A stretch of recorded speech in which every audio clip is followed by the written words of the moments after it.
അസ്സലാമലൈക്കും dear friends. ഇന്നത്തെ നമ്മുടെ റെസിപ്പി തക്കാളി ഒട്ടും ചേർക്കാതെ എന്നാൽ തക്കാളിയുടെ അതേ രുചിയിലുള്ള ഒരു തക്കാളി ചട്നിയാണ്. നമ്മുടെ ഈ വീഡിയോ കണ്ടുകൊണ്ടിരിക്കുന്ന സമയത്ത് നിങ്ങൾക്ക് ഇഷ്ടപ്പെടുകയാണെങ്കിൽ ഒന്ന് ലൈക്ക് ചെയ്തേക്കണേ. അതുപോലെ തന്നെ നമ്മുടെ ഈ ചാനൽ ആദ്യമായിട്ട് കാണുന്നവരും ഇതുവരെയും സബ്സ്ക്രൈബ് ചെയ്യാത്തവരും പ്ലീസ് ഒന്ന് സബ്സ്ക്രൈബ് ചെയ്തേക്കണേ. ഞാനിടുന്ന വീഡിയോസ് ഉടനടി കിട്ടുന്നതിനായി സബ്സ്ക്രൈബ് ബട്ടന്റെ തൊട്ടടുത്ത് കാണുന്ന ബെല്ലൈക്കൺ കൂടി ക്ലിക്ക് ചെയ്തിട്ട് ഓൾ എന്ന ഓപ്ഷൻ എനേബിൾ ചെയ്യാനും മറക്കല്ലേ.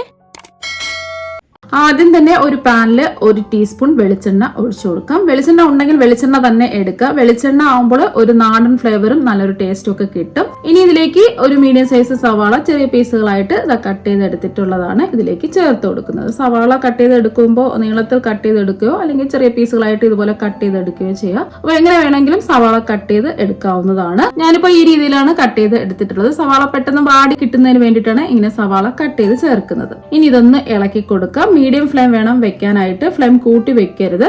ഇപ്പൊ ഒരു 10 സെക്കൻഡ് ആയിട്ടുണ്ട്. ഇനി ഇതിലേക്ക് കുറച്ച് വെളുത്തുള്ളി അല്ലികൾ ചേർത്ത് കൊടുക്കാം. ഞാനിപ്പോൾ അത്യാവശ്യം വലിപ്പമുള്ള 10 വെളുത്തുള്ളി അല്ലികളാണ് ചേർത്ത് കൊടുക്കുന്നത്. തീരെ ചെറിയ വെളുത്തുള്ളി അല്ലികളാണെന്നുണ്ടെങ്കിൽ ഒരു 15 വെളുത്തുള്ളി അല്ലികൾ വരെ എടുക്കാം. ഇനി ഇതിലേക്ക് കുറച്ച് വറ്റൽമുളക് ചേർത്ത് കൊടുക്കാം. ഞാനിപ്പോൾ അത്യാവശ്യം വലിപ്പമുള്ള 6 കാശ്മീരി വറ്റൽമുളകാണ് എടുത്തിട്ടുള്ളത്. കാശ്മീരി വറ്റൽമുളക് ആകുമ്പോൾ അധികം എരിവും ഉണ്ടാവില്ല, നല്ലൊരു കളറും കിട്ടും. കാശ്മീരി വറ്റൽമുളക് ഇല്ലാന്നുണ്ടെങ്കിൽ സാധാരണ വറ്റൽമുളക് എടുത്താലും മതി. സാധാരണ വറ്റൽമുളക് ആണെന്നുണ്ടെങ്കിൽ ഒരു 3 എണ്ണം ഒക്കെ എടുത്താൽ മതിയാകും. അവരവരുടെ എരിവിനനുസരിച്ച് വറ്റൽമുളക് കൂട്ടിയും കുറച്ചും എടുക്കാവുന്നതാണ്. ഇനി വറ്റൽമുളക് ഇല്ലാന്നുണ്ടെങ്കിൽ ഇതിന് പകരം മുളക് പൊടി ചേർത്ത് കൊടുത്താലും മതി. മുളക് പൊടി ചേർത്ത് കൊടുക്കുകയാണെന്നുണ്ടെങ്കിൽ ഇപ്പോൾ ചേർക്കരുത്. സവാളൊക്കെ നല്ലവണ്ണം വാടി കിട്ടിയിട്ട്, അതായത് ലാസ്റ്റിൽ വേണം മുളക് പൊടി ചേർക്കാനായിട്ട്. വറ്റൽമുളകും കൂടി ചേർത്ത് കഴിഞ്ഞാൽ പിന്നെ ഇതിലേക്ക് കുറച്ച് കറിവേപ്പിലയും കൂടി ഇട്ട് കൊടുക്കാം. ഇപ്പൊ ഞാൻ ഒരു തണ്ട് കറിവേപ്പിലയാണ് ചേർക്കുന്നത്. കറിവേപ്പില ചേർക്കുമ്പോൾ ഒരു നാടൻ ഫ്ലേവറും നല്ലൊരു ടേസ്റ്റും ഒക്കെ കിട്ടും.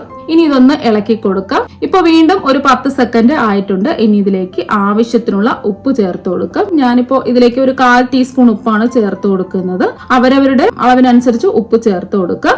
ഇനി ഇതൊന്ന് ഇളക്കി കൊടുക്കുക. വെളുത്തുള്ളിയുടെ ആ പച്ചമണമൊക്കെ മാറി ഒന്ന് വെന്ത് വരണം. അതുപോലെ തന്നെ സവാളയുടെ നിറമൊക്കെ മാറി വരുന്നത് വരെ ഒന്ന് ഇളക്കി കൊടുക്കുക. ഇപ്പൊ കണ്ടില്ലേ, സവാളയുടെ നിറമൊക്കെ ഒന്ന് മാറി നന്നായിട്ട് വാടി കിട്ടിയിട്ടുണ്ട്. ഇപ്പൊ ഒരു 2 മിനിറ്റ് മാത്രമേ എടുത്തിട്ടുള്ളൂ. ഇത്രയും മതി. ഇനി ഫ്ലെയിം ഓഫ് ആക്കി ഇത് ചൂട് മാറാൻ വേണ്ടിട്ട് മാറ്റി വെക്കാം. ഇപ്പൊ ഇതിന്റെ ചൂടെല്ലാം മാറിയിട്ടുണ്ട്. ഇനി മിക്സിയുടെ ചെറിയ ജാറിലേക്ക് ഇതെല്ലാം ഇട്ട് കൊടുക്കാം. ഇനി ഇതിലേക്ക് ആവശ്യത്തിന് വെള്ളം ഒഴിച്ചു കൊടുക്കാം. ഞാനിപ്പോ ഒരു 1/4 കപ്പ് വെള്ളമാണ് ഇതിലേക്ക് ഒഴിച്ചു കൊടുക്കുന്നത്. 1/4 കപ്പ് വെള്ളം ഒഴിച്ച് നമ്മൾ ഇത് അരച്ചെടുക്കുമ്പോൾ ഈ ചട്നി കുറച്ച് കുറുകിയാണ് ഇരിക്കുന്നത്. കുറുകി അല്ലാതെ കുറച്ച് ലൂസ് ആയിട്ടാണ് ഈ ചട്നി വേണ്ടതെങ്കിൽ 1/2 കപ്പ് വെള്ളം വരെ ചേർത്ത് കൊടുക്കാം. ഇനി ഇതിലേക്ക് നമ്മൾ തക്കാളിക്ക് പകരം ചേർത്ത് കൊടുക്കുന്നത് ടൊമാറ്റോ കെച്ചപ്പ് ആണ്. ഒരുപാടൊന്നും വേണ്ട, 1 ടേബിൾ സ്പൂൺ ടൊമാറ്റോ കെച്ചപ്പ് ആണ് എടുത്തിട്ടുള്ളത്. നിങ്ങൾക്കിത് 1 ടേബിൾ സ്പൂൺ മുതൽ 2 ടേബിൾ സ്പൂൺ വരെ ടൊമാറ്റോ കെച്ചപ്പ് എടുക്കാവുന്നതാണ്. അധികം വിലയൊന്നും ഉണ്ടാവില്ല. നമുക്ക് എല്ലാവർക്കും അറിയാം തക്കാളിക്ക് തീ പിടിച്ച വിലയാണ്. അതുകൊണ്ട് തന്നെ തക്കാളി ഇല്ല എങ്കിലും തക്കാളിയുടെ അതേ ടേസ്റ്റില് ചെറിയ ഒരു പുളിപ്പും ചെറിയ ഒരു മധുരവും ഒക്കെ ഈ കെച്ചപ്പിൽ തന്നെ ഉണ്ട്. അതുകൊണ്ട് പ്രത്യേകിച്ച് നമുക്ക് തക്കാളിയോ അല്ലെങ്കിൽ